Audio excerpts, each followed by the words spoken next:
Around 200 million years ago, a small chunk of southern Africa, about the size of Texas, experienced a severe earthquake. This earthquake caused this chunk of land to detach from the mainland of Africa and, over the next 30 million years or so, slowly drift into the ocean. Over the next 165 million years, the animals on the island evolved in almost complete isolation from the rest of the world. That island remained isolated until about 700 AD, when humans finally discovered this tropical paradise where 70% of the animal and plant species are found nowhere else on Earth. Today, we call that island Madagascar, and it is one of the most fascinating and unique places on our planet. The Brandywine Zoo is home to a beautiful new habitat showcasing some of the unique animals of the island of Madagascar. We have ruffed, crowned, and ring-tailed lemurs, along with guinea fowl and radiated tortoises. These ambassadors are here at Brandywine to connect us to the island of Madagascar and the many threats to its unique plants and animals.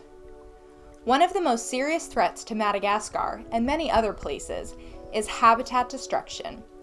On every continent, animal habitats are destroyed to make way for cities, roads, farms, mines, and other human endeavors. As we expand, there is less and less space for wild animals to inhabit.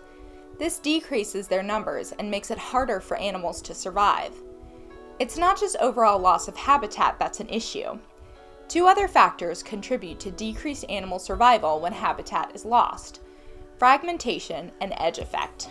Fragmentation happens when there is plenty of usable habitat, but it's in small patches.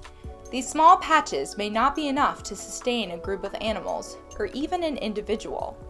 These animals then have to cross roads, train tracks, or inhospitable areas to reach usable habitat. If you are a tree-dwelling animal like a lemur, you might have to come down to the ground to cross into a new patch, and this exposes you to predators, cars, and other dangers. Edge effect is all the problems that come with living near the edges of your habitat. Extra sounds and light from humans might scare shy animals and discourage them from using the edges of the habitat or crossing into new patches. This further reduces the total habitat. What happens if you are a solitary animal? The main predator of the lemur is called a fossa. It's a large carnivore known for its climbing ability. Fossa populations are plummeting, and part of the reason is that their habitat is so fragmented that fossa cannot find an unrelated mate. This is leading to problems with inbreeding. Habitat loss is the greatest threat facing the animals of Madagascar, including lemurs. Forest is cleared in Madagascar for agriculture, firewood, and mining. Every year, 1 to 2% of the forest is lost in Madagascar.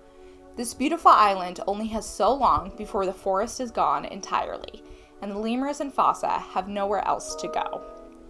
But what can we do to stop habitat loss? One action we can take is reducing our use of paper products. Printing less and using fewer paper plates and paper towels are a big help. It may not seem like much, but if we all reduce our use of paper, we can save entire forests. In Madagascar, both legal and illegal logging of rosewood trees occurs to make furniture and wood products.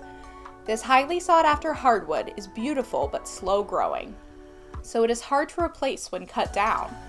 The rosewood tree is endangered in Madagascar, but is still being cut. The Forest Stewardship Council is a group that works all over the world to help make sure forest resources are used wisely so forests will remain for generations to come. The Forest Stewardship Council helps us be responsible consumers by certifying wood products they have determined are sustainable. But even with all these efforts, there will still be habitat loss. It's all about minimizing the loss with lots of different efforts. We can help by creating habitats for animals right in our backyard. We can plant natural vegetation for pollinators and create animal-friendly spaces in our yards. Reducing our use of paper and wood products helps preserve forests around the world. And of course, getting outside to help with local conservation efforts like planting trees helps build more habitat. Now it's your turn. Using the materials I provided, research habitat destruction further and think critically about how you would help solve this environmental problem.